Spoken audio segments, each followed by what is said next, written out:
છું દિવાળીના તહેવારમાં આવ્યું છે એક સંકટ। જી હા, દિવાળીના તહેવારમાં સંકટ ઘેરાઈ રહ્યું છે। અંબાલાલ પટેલે કરી છે મોટી આગાહી। ગુજરાતના વાતાવરણમાં પલટો આવશે।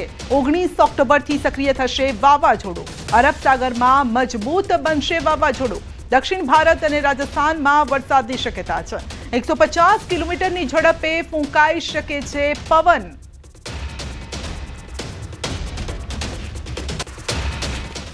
જ્યારે એ સિસ્ટમ અરબ સાગરમાં પ્રવેશ કરશે ત્યારે વધારે મજબૂત થશે અને અરબ સાગરમાં જે સાયક્લોન બનવાનું છે તોફાન એ મજબૂત બનવાની શક્યતા રહેશે અને આ સાયક્લોનની ગતિવિધિ કદાચ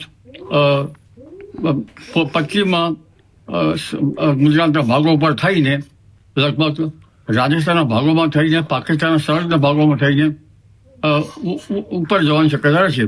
એટલે માસના અંતિમ સમયમાં વેસ્ટર્ન ડિસ્ટર્બન્સ, અરબ સાગરનો ભેજ તોફાનના કારણે અને બંગાળ ઉપસાગરમાં ભારે તોફાનના કારણે તેનો ભેજ આવશે। બંગાળ ઉપસાગરમાં તો લગભગ 150 કિલોમીટરથી વધારે બરાબરના પવનો ફૂંકાવાની શક્યતા રહેશે અને ત્યારબાદ પણ એક સાયક્લોન બનવાની શક્યતા રહેશે। તો 24 ઓક્ટોબરથી વાતાવરણમાં પલટો પણ આવશે। વેસ્ટર્ન ડિસ્ટર્બન્સના કારણે ભારે વરસાદ થશે। દક્ષિણ ગુજરાતમાં ભારે વરસાદની શક્યતા છે। સમુદ્રમાં ભારે પવન પણ ફૂંકાશે। કાંઠા વિસ્તારમાં ભારે વરસાદ થઈ શકે છે।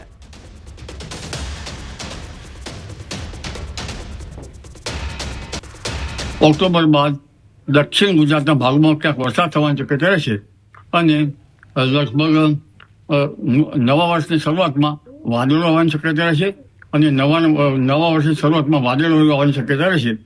પરંતુ કાર્તક માસની પૂનમ સુધીમાં લગભગ હલચલ જોવા મળશે અને એક પછી એક વાવાઝોડા બનતા